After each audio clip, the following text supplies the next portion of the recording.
oui, quand tu as le thon frais comme ça, surtout avec les piments, j'adore les piments. J'étais très satisfait avec ça. Piment Cabri.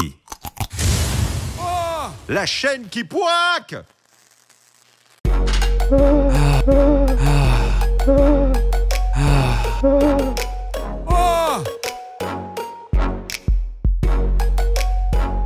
Je suis né le 27 septembre 1960 à Bitburg, en Allemagne.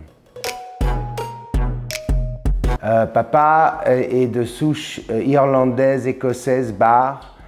Maman, elle est un mélange de breton et Haute-Savoie italien. Roadrunner. Je ne sais pas comment le dire en français. Le coyote est le petit oiseau qui fait bip bip.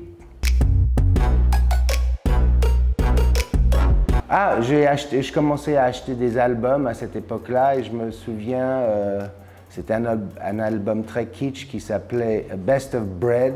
Hein, c'était dans les années 73, 14.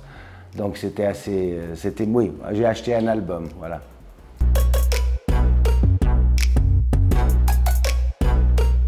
Peut-être, je ne sais pas. J'ai du mal à l'imaginer.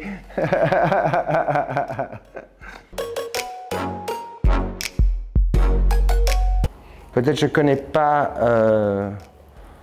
C'est surtout les salades avec soit le marlin ou soit avec le thon. Oui, quand tu as le thon frais comme ça, surtout avec les piments. J'adore les piments. J'étais très satisfait avec ça. Mais je ne connaissais pas les noms des plats. Mais le poisson frais avec des piments et du riz, moi je peux faire ça tout le temps.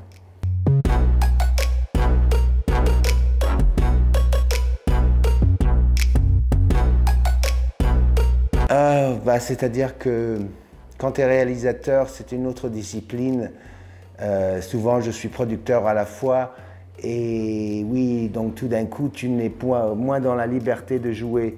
Être acteur, c'est de rester gamin, de rester clown, de ne pas se prendre au sérieux. Tu fais que des illusions.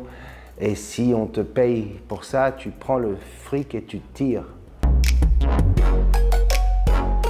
Je ne sais pas, il y en a tellement. Hein. Moi, je chante beaucoup de chansons et c'est souvent des cow-boys, des vieux chansons de cow-boys des années 70. I walk the line, voilà.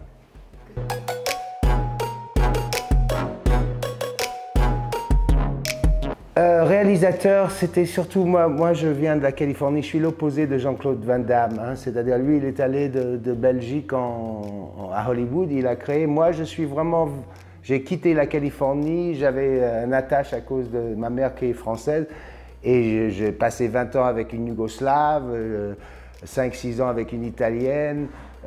Pour moi, c'était vraiment d'absorber la culture européenne un peu avec la même curiosité que Kerouac.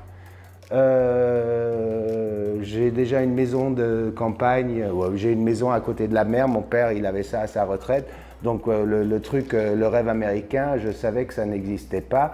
Et je sais pas, je prends un grand plaisir à être un acteur, à jouer, à définir la liberté pour moi sur le moment.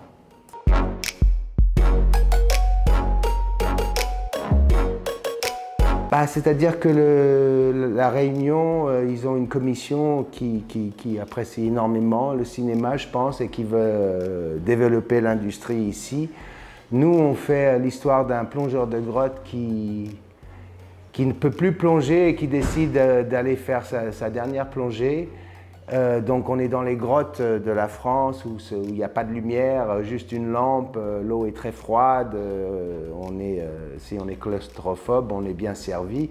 Et on voulait contraster ça avec la vie, la jouissance, le soleil, la joie de ce que est cette île, la Réunion. Et donc le contraste ne peut que être formidable.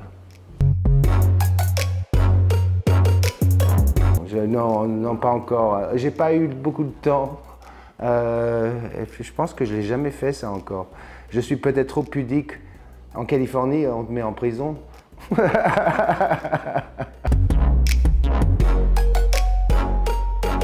Un conseil pour un jeune réalisateur aujourd'hui, c'est de tourner, c'est de ne pas regarder ce qui se passe autour de toi pour juger. On est face à une saturation d'informations aujourd'hui. Comment présenter un drame qui peut prendre l'attention de quelqu'un pour le faire arrêter de cette cauchemar dans laquelle on vit. Je pense que c'est ça le but. Les Grecs anciens avec leur théâtre le faisaient, Shakespeare le faisait, ça se passait avec Molière et Marivaux, et aujourd'hui on avait les grands metteurs en scène des années 60, 70. Aujourd'hui, là, on est face à une grande crise parce qu'on est saturé d'infos dans lesquelles on n'y croit plus. Donc c'est dur que l'illusion ait une force aujourd'hui. Donc je ne sais pas, il faut trouver. Survivre.